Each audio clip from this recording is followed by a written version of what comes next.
Hello, welcome back to the gutter, the Grindhouse gutter. I'm Josh, and I'm joined here with Tiana Hey. and the Professor Smoke.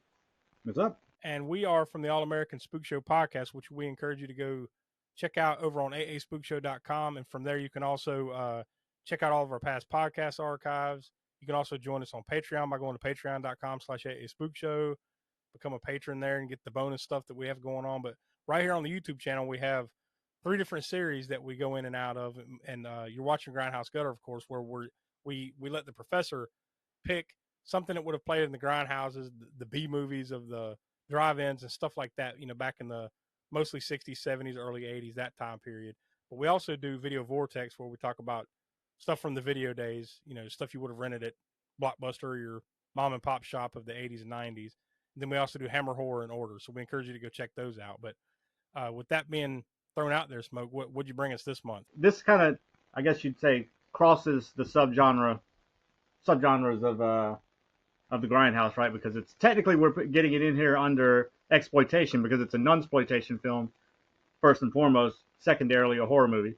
Because nunsploitation can go different ways. It could go more into sexploitation, or it could go into horror, whatever. This one doesn't really touch on the sexploitation so much. It's more horror oriented, more possession horror. And so, without further ado, it's the 1981 Bruno Mattei flick, and I don't know if the reflection is good on that or not, but The Other Hell, or in Italian, L'Altro Inferno. That cover is way cooler than, like, not saying the movie isn't cool. It is in its own way, but that looks entirely different from the movie. Yes, and it's another case of that awesome, like, 80s airbrushed artwork that made any movie look better than it was. There are some movies, great movies that came out with airbrushed artwork, and that's cool. You look at the cover, you're like, watch it, all right, that's kind of reflective of this, the captioning on the back and whatever. So, and then other ones you get that are total shit, but have a great cover, So, but that scene off the top, the first 10 minutes of the movie, but within the first 5, maybe even 2 or 3 minutes into the movie, you are introduced to this nun who is getting the evil out, I guess you could say, of this other nun, right? So, what was that line she says? The genitals are the gateway of evil, or something along those lines. I'm paraphrasing it. But it's like getting hit in the head with a 2x4 right out the gates. Whoa, here we go. Now, it doesn't, it's Bruno Mattei, so it doesn't go too much harder than that throughout, right? There's some other scenes throughout the movie, but that opening scene is probably the most brutal and gruesome right off the top. You have kind of like your top tier Italian horror directors like Dario Argento. I'd put Lucio Fulci in there. Sergio Martino, some others in that, Ruggero Deodato. And then you have kind of the second level, which this is argumentative. It's arguable whether who you put in here, but I would put Bruno Mattei kind of in that second tier, because you got a third tier that's even lower, which would be some of the people that kind of trained under, say, like Claudio Fragasso, for instance, who had a hand in this movie, and he had a hand in a lot of Bruno Mattei films as a producer or co-writer of the screenplay, and then arguably he may have even directed this movie, right? More so than Bruno Mattei. For one thing that I read is it sounded like basically Fragasso and Mattei filmed 2 movies at the same time, at the same place, with the same cast. So it sounds like it's almost kind of debated, which one did the most work on the other. It sounds like this was honestly more of a Claudio Fragasso production than a Bruno Mattei production, because the other movie that was being filmed at the same time by Mattei was The True Story of the Nun of Monza. And Fragasso basically worked on this, but it sounds like the claims are Mattei kind of took credit for, because that's who's credited as the director. So I don't know how that all that played out. I didn't take a deep dive, but. And this is nothing new for Italian movies, cult cinema in general. And then there's the further muddying of the waters, where, like, if you're watching this movie, you don't even see Bruno Mattei's name. Yeah. Because he changed his name to, what was this one? Stefano Blowski, I believe, for this one.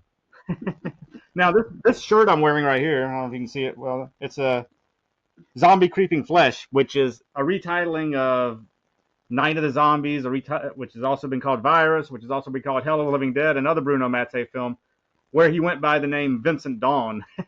And, I mean, that was probably his most famous. He probably directed arguably more movies under the Vincent Dawn pseudonym than any others, but he had quite a few other pseudonyms as well. Yeah, that reminds me, by the best we could count, this is the fourth Bruno Mattei movie that we've done between Grindhouse Gutter and Video Vortex, the other series we do here on YouTube. For whatever reason, I mean, he's probably the one that we've done the most from, right? Italian directors, I'd say, even more than. So between him and like Albert Pune, for some reason, like we're just stuck in this vortex of them and not the good stuff. Yeah, and like I said, Bruno Mattei himself can be an acquired taste either, or you may never acquire a taste. Well, and with this one, you can kind of tell, like it doesn't have that. It has some similar flavor of, you know, other Italian horrors and stuff like that, but you can tell it's not quite the same. There's just something about it in general. Like you can just tell it's almost there, but not quite, you know. The other thing you'll notice too is the soundtrack, right, is Goblin, but it's Bruno Mattei, so the production is they were too cheap to like hire Goblin to compose a new soundtrack, so they just licensed tracks from Goblin that they had already previously recorded on other albums and other places. So he just licensed the right to use those songs for this movie. So. And the songs that they put in here, they're cool cuts. Yeah, they're great. That's great. But they don't really fit the movie. No. At all. No. You know, no. It's cool and all, but like doesn't fit necessarily. Now this movie is probably not maybe as entertaining as even Night of the Zombies, aka Zombie Creeping Flesh. And it's certainly not the top shelf of Nunsploitation either. But it's got a little something. I think it's entertaining, and it'll hold your attention if you are, if you're watching the Grindhouse Gutter and you already like Grindhouse movies and you haven't seen this one. I'm sure you'll get some enjoyment out of it, but it's not going to be your favorite Italian horror, or it's not going to be your favorite Nunsploitation. It's not, any of that stuff. But it's enjoyment to be had, I think. Not to directly compare, but like if you're a person that's not, you don't watch a lot of older stuff, but you watch some more recent stuff.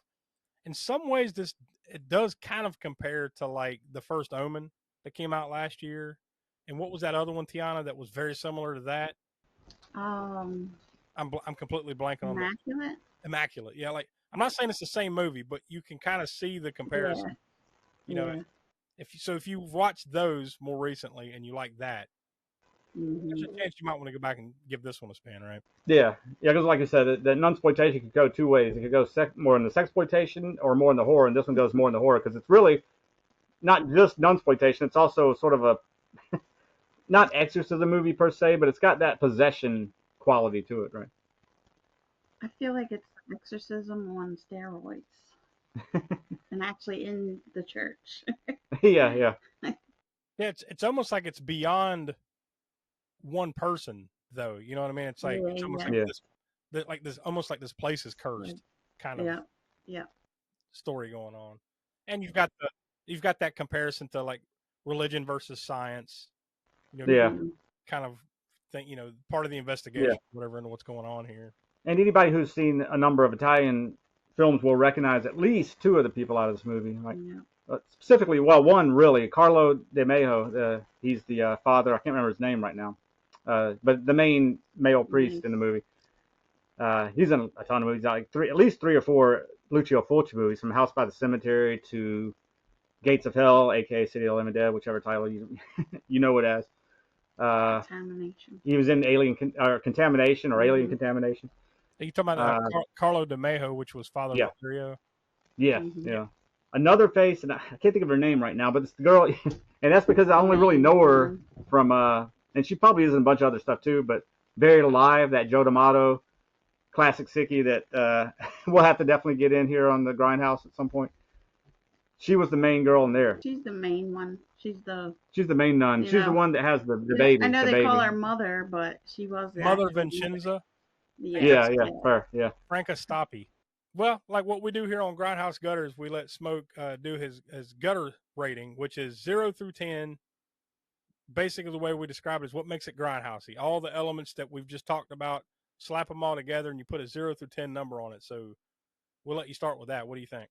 I'll kind of break it down a little bit in here. As far as the horror gore aspect, you got that scene off the top, and you got a few other scenes too. There's not really any sexploitation in this movie, because other than the the violence that goes kind of hand in hand with, like we talked about at the beginning scene, right? But that's more horror, not played for sexploitation. So I don't even think there was any nudity in this movie at all. don't remember seeing any. Oh, the Was it girl in the beginning. very beginning? She was. Yeah, She was. but it's not full. It's kind of partial, and she's Yeah, so it's Yeah. not really. It's not again. It's not that type of. People think Yeah. nunsploitation. That's really usually the first thing they think of Yeah. is nudity. You know, nude nuns or whatever. Right? That's not in this movie though. Other than like I said, a brief scene at the beginning maybe. So yeah, it's more like the horror aspect and a little bit of gore and violence and just craziness going on in the convent as far as the supernatural elements going on. But yeah, there's not a ton of it throughout the movie. So I think I'll go with for that opening scene and a few other scenes throughout sporadically. I'll probably go with I guess a 6. Now we also give out that we have different genres here, and this is also a good spot to point out that moving forward, you're adding a 5th genre into the mix. Yes. Right? So Yeah, we'll announce what the that genre is and what the movie is at the end of this. instead of stars, depends on what type of movie you're watching, what genre it is. So with this one, we're labeling this exploitation. So you're going to give out X's. So 0 through 5, how many X's do you want to give it? Like I said, there's this thing about Bruno Mattei where he's an acquired taste, and I have personally acquired that taste for him. So I give, I guess, more leeway to his movies than maybe even your average Grindhouse fan might. That being said, I don't think it's any kind of masterpiece or whatever. And I will get to some that are not necessarily masterpieces, but maybe to Bruno Mattei they're masterpieces, and those are like Rats, Night of Terror. That's a fun one when we get to that, and the aforementioned Hell of the Living Dead, Zombie Creeping Flesh, Night of the Zombies. You know, that movie. That's all one movie again.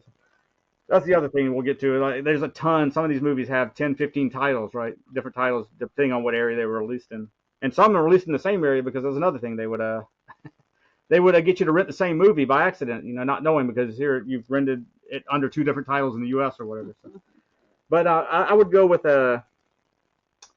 again, this is probably, I want to see this on Blu-ray because I think maybe it would reflect my rating for it a little bit more because it is a little bit muddied even in the DVD print. And I'd like to see a crystal clear print of this one. But I think I'm gonna I'll go 2 and 3/4. That seems high probably. Probably seems high, but again, I got take it with a grain of salt. It's Bruno Mattei, and so depending on whether you've seen any of his movies or not, and you haven't seen this one, if you've seen Night of the Zombies or Rats, Night of the Terror, even then this was not quite up to that level.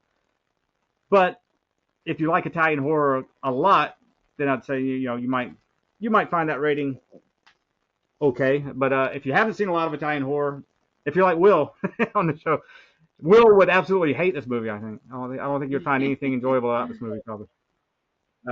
So yeah, if you aren't really that versed in Italian horror, don't really like it, then you're going to hate this movie and probably give it a 1 or lower. So. Well, we started this series all the way back in August of 2022. And ever since we started it, we've only done 4 genres here on Grindhouse Gutters. So we've done exploitation, we've done action movies, we've done horror, tons of that, of course, and then we've done like kung fu martial arts type flicks. So we're going to introduce a 5th genre starting next month. So what genre is that, and what movie are we watching?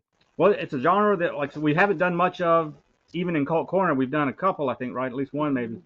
But it is a genre that is, in hindsight now, when we created this Grindhouse Gutter thing, it isn't a genre that's important to the Grindhouse cinema, but you don't really necessarily think so at first. You know, generally you think of the things we've already said, exploitation, horror, kung fu, crazy action movies. That's what you kind of generally think of. But sometimes this genre gets left out, and it's the Western genre. So specifically, I mean, not only, but the majority of those movies that were in Grindhouses were spaghetti westerns from Italy. But there are some other ones from America. There's some from Spain, Mexico, all kind of countries that kind of that delved into the Western genre and that were Grindhouse kind of oriented in that they played in the Grindhouses. Even some of the first run Clint Eastwood movies, right? In America, well, certainly the spaghetti western ones played Grindhouses all the time, but even the non-spaghetti western ones that he made after those, High Plains Drifter, etc. You know, so it could be any of those types of movies, and I'll let Josh announce what the rating icon will be for that one. Yeah, for that one we're gonna do 6-shooters or pistols. The western, so you'll be giving 0 through 5, just like we do with the other ones, 0 through 5 pistols. Yeah, so I think it's going to be fun introducing a whole other genre into this, a very important one, like you said, in Grindhouse history, and it adds another thing that we can do, so that Yeah. kind of get tired of the same old. We can mix it up with some really cool flicks. So what movie did you say? What movie we're gonna watch? No, I didn't, and I didn't announce the movie yet, but it's gonna be. Also we've done one Italian spaghetti western, whatever, on the show, but it was on Cult Corner, and that was Django. So we're gonna we'll kick off the Grindhouse gutter westerns with another spaghetti western, and no, it's not going to be a Clint Eastwood one. Those movies are great, but I think that what everybody would probably expect you to do is, hey, okay, we're going to jump in with Clint Eastwood. No, we'll save those. But we are going to do another big one, and it's a big one. It's one that I haven't seen. Now, again, this is another divulging some more information here. I love Italian, spaghetti westerns and grindhouse type westerns, and I've seen more than a handful of them. But I am not well versed in it as I am in horror and kung fu and all that stuff. So a lot of these movies are going to be new to me, including the one that I'm announced here, and that's The Great Silence by Sergio Corbucci. I've never seen it, but I remember seeing it on a list of these are like those type of movies, spaghetti westerns, whatever, that you need to see. So I've just never sit down and watched it. So yeah, this will be another good fun, hopefully fun first time watch next month. So we appreciate you watching. Stay here on the channel. Go check out all the other cool series that we have, and new episodes of the All American Spook Show podcast come out every Monday at 6 p.m. East, and they come out here on the YouTube channel as well. So we encourage you, wherever you're listening to your podcast or right here, just stick around, watch all the other stuff, and go visit aaspookshow.com. So we'll see you next month.